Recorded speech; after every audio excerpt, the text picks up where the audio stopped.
Welcome back to In Business. We're in the studio with Karen Grew of Pallet Vallo and Scott Kendall, the technology coach. We're talking about e-commerce. Is Big Brother watching you? What should employers be doing to communicate on a regular basis? Well, just keep repeating the message to employees as to how they should be using their email. And that includes not only internet use, but the types of emails you would send in ordinary day-to-day business. Make sure you're communicating to those employees to read the emails, make sure they're professional, and take a moment to read it before you send it, particularly if it's one that's hastily crafted and a reaction to perhaps something that you're not happy with receiving. Yeah, if you're angry, the best thing to do is to just put it in the draft folder. Absolutely. Come back to it in an hour, and if you still feel the same way, then go ahead and send it. Then hit the send button.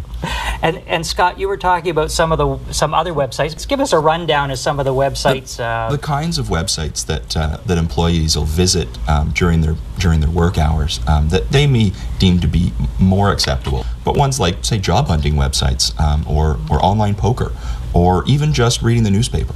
And if the employer deems that that's not acceptable and should be laid out in the policy, then that's something that needs to be clearly conveyed as well. And there needs to be sort of a line drawn in the sand as to where that comfort level is.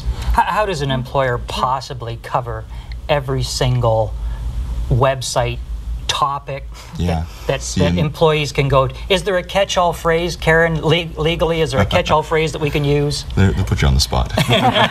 Well, you have to be reasonable, because let's face it, you're going to have to expect some personal use. You just have to be reasonable in your expectations, and also tell people to think about how much they're using it, and if you use it over lunch to look up a house on a real estate website, for example, that might be acceptable. But if you're found to be looking at things for hours and not getting your work done, well, that's something altogether different. And that's a great example. I have a client who actually sells real estate as a business, and of course they need to be able to access those sites. Right. But if their employees who are supposed to be in the accounting or the finance department are doing their own real estate investing on the side, especially in our current economic times, that all of a sudden becomes a crossing of the line. So it's really, it starts to become a very gray area, and I think communication is really the key.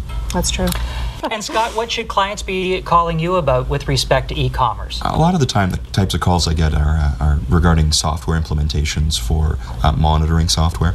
But often, one really big request I get is employers and businesses that are trying to protect themselves from this threats coming from outside, whether that's via viruses or hacking or spyware, or any of these number of threats that are available on the internet, and protecting themselves from there is a common question I get.